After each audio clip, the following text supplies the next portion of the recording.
So I've heard sort of two approaches to this, right? I mean, what you're saying there, which makes a lot of sense, which is if people have these expenses and they have student loan debt or they have mortgage debt or they have rent, and they can't pay it because they don't have work. The other sort of approach, and an approach that a lot of European countries have taken, is you actually want to keep all the payments flowing as much. You just want to originate with them with the government. So in places like Denmark and in the UK and others, basically having the government guarantee the payroll for people so that you're essentially trying to pretend the economy isn't getting shut down and let the government backstop it. But that's not how the current $500 billion is structured in the current plan being worked out, as I understand it, but maybe you have a better insight. No, right now, within this $2 trillion deal, there is $500 billion that right now seems to be no strings attached. We are not saying if we give you money, you need to keep your workers. If you take the public money, you need to make sure that you don't fire anyone. If you take the government's money, that you have to institute XYZ worker protections. This bill is in flux, and so things are subject to change. But right now, it's pretty much a no strings attached, free $500 billion that will be used, according to Larry Kudlow, looks like will be leveraged into much more money than that. And I think that there's huge concerns here because there's talk about there being an inspector general and there being a panel. But from what we're seeing in the bits and pieces of language that we're able to kind of scrap together is that all of these entities really have no policing authority. They don't have the ability to actually stop these funds from going to the Trump properties, to going to any Trump organization, from going to saying, hey, McDonald's or Amazon, if you're going to take this money, you need to make sure that we're guaranteeing paid sick leave to workers.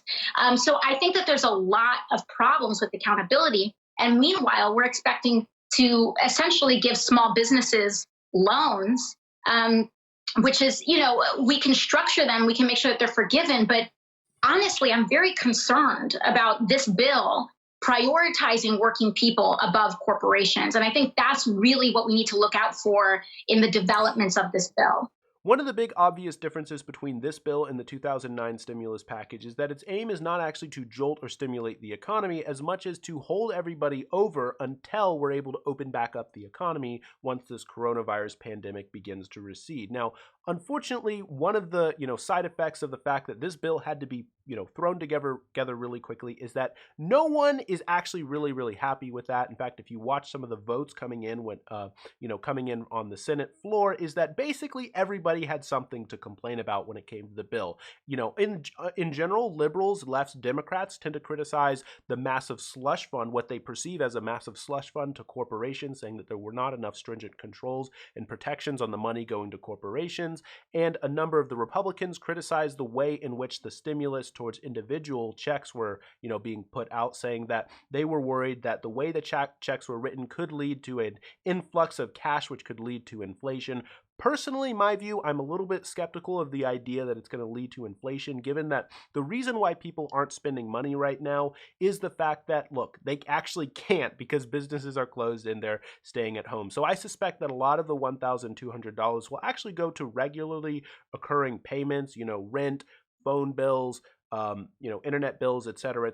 But I, of course, I could be wrong there. So I actually want to go through and break down the bill. First, I'm going to give you the facts of the bill, and then I'm going to turn around and give you actually my personal criticism of the bill, which is actually a little bit different than either the criticisms we're seeing from the Democrats and the criticism from which we're seeing from the Republicans. So the first and most important thing to know about this bill, in my opinion, is that it provides $100 billion of funding towards hospitals, to procure relevant medical supplies and to help us, help keep us safe during the time of the pandemic. Now, of course, the most exciting part of the bill is the checks coming into individuals. So it's providing $1,200 for individuals making up to $75,000, and at which point it begins tapering off to individuals making up to $99,000. Now, this number is doubled if you're filing jointly, if you're married, or living with a partner where you filed your taxes together with.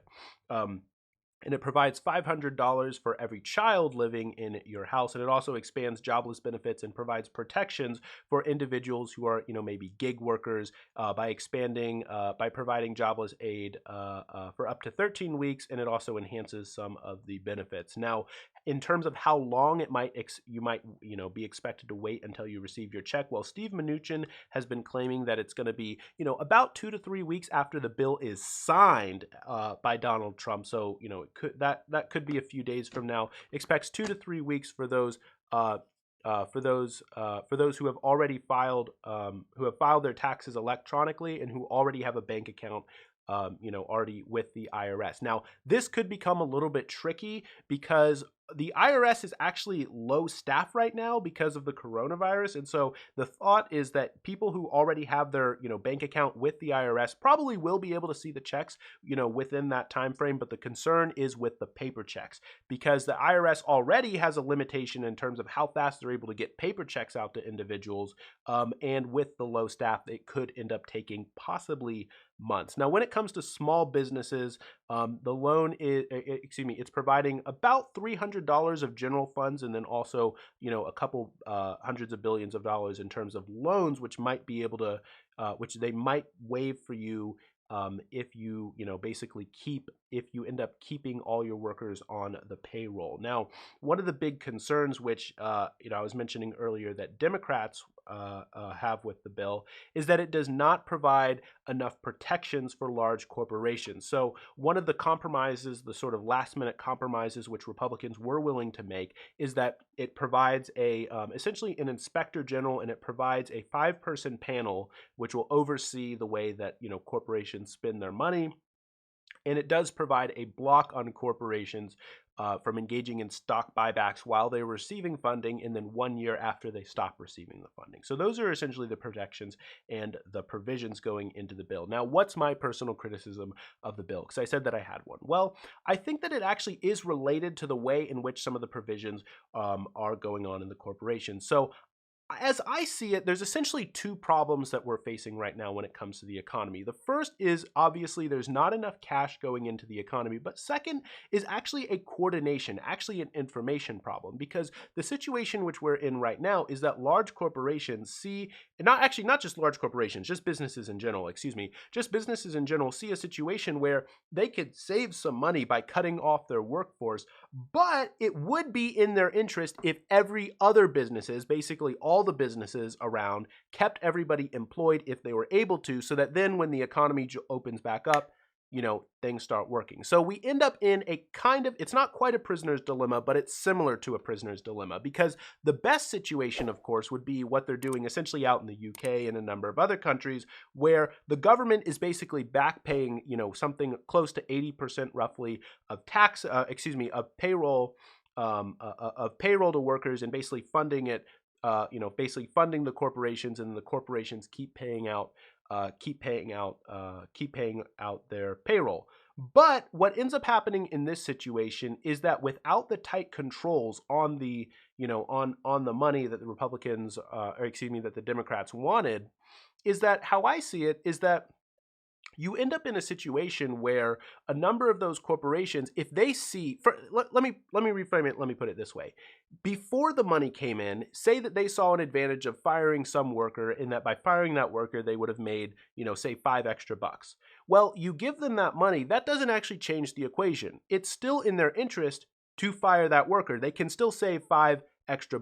And so you end up in a coordination problem where, even though it would benefit all the businesses to keep everybody as employed as they possibly can, you end up in a situation where, if a company notices that all the other companies are keeping everybody on the payroll, they can ultimately gain a competitive advantage by firing a few of their workers. And so, essentially laying off a number of their workers.